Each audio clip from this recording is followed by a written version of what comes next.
Danica, Romans 8:28, you love quoting, but doesn't apply to you because you live in disobedience. At least this is actually what is subtly said to us in Jeremiah chapter 24, because throughout this chapter, Jeremiah is given a vision of basically King Nebuchadnezzar coming to take Judah into captivity. And he sees a couple baskets of figs, good figs and bad figs. Good figs that just represent those who love God, who are being taken into captivity, and just explaining how even though they are going into captivity along with everyone else, that it's going to be helpful to them and God is going to prove to do good through them because of them honoring him. Then there are the bad figs that are in a different basket. That just represents those who have completely strayed away from God, and they're going to be the ones who suffer the most and suffer greatly in captivity. And this text easily reminds me of a common New Testament text that we love reciting in churches and sermons and among other people. Romans 8:28, for we know that all things work together for good to them who love God and those who are called according to purpose. And it's so interesting that as men, we like to lean on scriptures like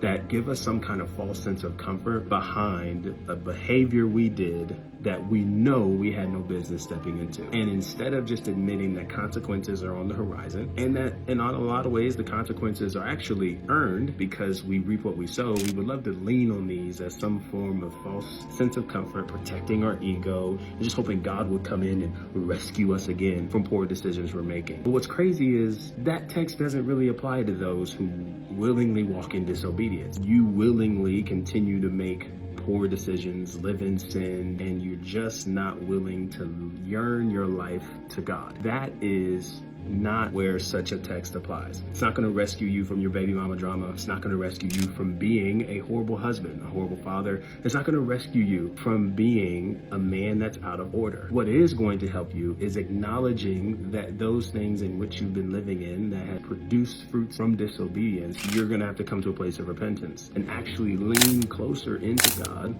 and actually live your life for God. That then allows you to go into seasons and places of suffering where leaning on this text is a little bit more accurate, because God will make things work together because you've honored him. And honoring him does not keep us from suffering, but it actually prepares us to endure suffering, because when we honor him with our life, it's in the midst of suffering that not only God promises to be present, but in the end, it will work out.